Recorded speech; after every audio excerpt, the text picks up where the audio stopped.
ಏನ್ ಮಚ್ಚ ಫೋನೇ ಇಲ್ಲ. ನಿನ್ ಫೋನ್ ತೆಗ ನೈ ಮರಿಕೆ ನಂಗೆ ಫ್ರಸ್ಟ್ರೇಷನ್ ಐತೈತ್ ನಂಗೆ. ಯಾಕೆ ಮಚ್ಚ ಏನಾಯ್ತು? ನಮ್ ಫ್ರೆಂಡ್ ಒಬ್ಬ ಗೋಳಿ ಮಗ ಬೆಳಗ್ಗೆ ಫೋನ್ ಮಾಡ್ಬಿಟ್ಟು ಮಚ್ಚ ಬೇಗ ಬಾ ಬಾಡಿಲಿ ಒಂಥರ ಆಗ್ತಿದೆ ಹಾಸ್ಪಿಟ್ಲ್ ಹೋಗ್ಬೇಕು ಅಂದ. ಸರಿ ಅಂತ ನಾನು ಹೋಗ್ಬಿಟ್ಟು ಹಾಸ್ಪಿಟ್ಲ್ ಕರ್ಕೊಂಡು ಹೋದೆ. ಅಲ್ಲಿ ನೋಡ್ರೆ ಆ ಗೋಳಿ ಮಗ ಡಾಕ್ಟರ್ ಹತ್ರ ಹೋಗ್ಬಿಟ್ಟು ಸರ್ ನಂಗೆ ದಿನಕ್ಕೆ 3 ಸತಿ ಮಾತ್ರ ಹೊಟ್ಟೆ ಇಸ್ತದೆ ಅಂತವ್ನೆ. ಯಾವ ಇವೆಲ್ಲ? ಆಮೇಲೆ ಅದೀಗ ಡಾಕ್ಟ್ರು ಅದೆಲ್ಲರಿಗೂ ಆಗುತ್ತಪ್ಪ ಅದ್ ಬಿಟ್ಟು ಬೇರೆ ಏನಾದ್ರು ಪ್ರಾಬ್ಲಮ್ ಇದ್ರೆ ಹೇಳು ಅಂದ. ಅದಕ್ಕೆ ಈ ಗೋಳಿ ಮಗ ಸರ್ ನಂಗೆ ಬರೀ ನೈಟ್ ಮಾತ್ರ ನಿದ್ದೆ ಬರುತ್ತೆ ಅಂತವ್ನೆ. ಆ ಡಾಕ್ಟ್ರು ನನ್ ಮಗ ನೋಡ್ತಾವನೆ ಎಂತ ಗೋಳಿ ಮಗ ಕರ್ಕೊಂಡ್ ಬಂದಿದ್ಯಾ ಅಂತ. ಅಯ್ಯೋ ಮತ್ತೆ ಕರ್ಕೊಂಬಂದ್ಬಿಟ್ಟೆ ಶಿಷ್ಯನ್ ಹೆಂಗ ಆಚೆಗೆ.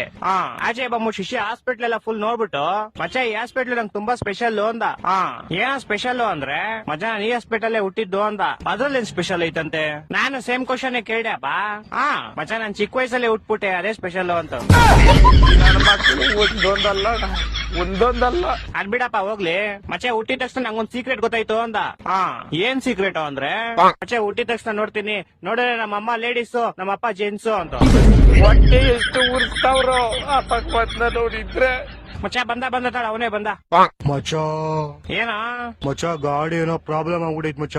ಏನಾಯ್ತಾ? ಮಚ್ಚ ಗಾಡಿ ಓಡಿಸಿದ್ರೆ ಟೈರ್ ತಿರುಗ್ತೈತೆ ಮಚ್ಚ. ಮಚ್ಚ ಏನೋ ಮಾಡೋದು ಇವಾಗ? ಮಚ್ಚ ಇದು ಇಲ್ಲೆಲ್ಲೂ ಆಗಲ್ಲ.